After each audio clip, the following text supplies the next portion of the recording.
విజయవాడ నగరంలోని బీసెంట్ రోడ్లో ఉన్న ఎల్ఐసి భవనానికి ఇవాళ బాంబు బెదిరింపు వచ్చిన సంగతి తెలిసిందే. గుర్తు తెలియని వ్యక్తి కంట్రోల్ రూమ్ కి ఫోన్ చేసి బాంబు పెట్టినట్లు బెదిరించాడు. దీంతో అప్రమత్తమైన పోలీసులు బాంబు స్క్వాడ్ బీసెంట్ రోడ్లోని దుకాణాలను తనిఖీ చేశారు. ఈ నేపథ్యంలో అక్కడి షాపులను క్లోజ్ చేశారు పోలీసులు. అయితే ఎక్కడ బాంబు ఉన్న ఆనవాళ్లు లేకపోవడంతో ప్రజలు అధికారులు ఊపిరి పీల్చుకున్నారు. ఇటు వైజాగ్ రైల్వే స్టేషన్ లోనూ బాంబు అలజడి రేగింది. ఎల్టీఐ ఎక్స్ప్రెస్ లో బాంబు పెట్టినట్లు ఓ అగంతకుడు కాల్ చేయడంతో అధికారులు అలర్ట్ అయ్యారు. స్టేషన్ కు రైలు చేరుకోగానే బాంబు స్క్వాడ్ తనిఖీలు జరిపింది.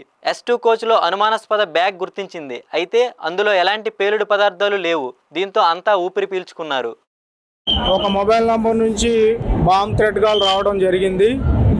ఆ థ్రెట్ కాల్లో ఏం చెప్పారంటే, పాకిస్తాన్లో లాహోర్ నుంచి ఫోన్ చేస్తున్నాను, విజయవాడలో బాంబు పెట్టడం జరిగింది అని పోలీస్ కంట్రోల్ రూమ్కి ఫోన్ వచ్చింది.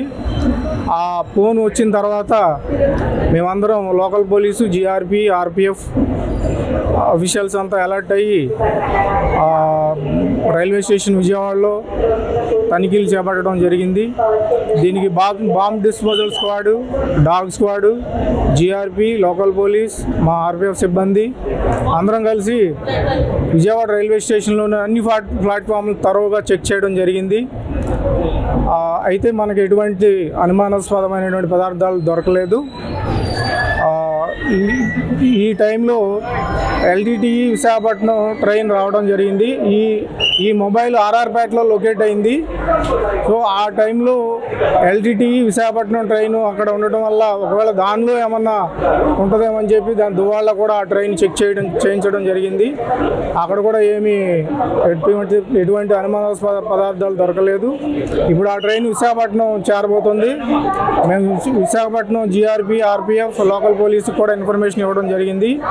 ఆ ట్రైన్ విశాఖపట్నంలో కూడా తరోగా చెక్ చేయడం జరుగుతుంది. విజయవాడకు సంబంధించి అన్ని ప్లాట్ఫామ్స్, అనుమానాస్పద ప్లేస్లన్నీ తరోగా చెక్ చేయడం జరిగింది. అయితే ఇక్కడ ఎటువంటి అనుమానాస్పద పదార్థాలు దొరకలేదు. పేలుడు పదార్థాలు కానీ ఎటువంటివి అనుమానాస్పద పదార్థాలు దొరకలేదు. అందువల్ల ప్రయాణికులు ఎటువంటి భయపడాల్సిన పని లేదని చెప్పి ఇందుమూలంగా తెలియజేయడం అవుతుంది. Thank you.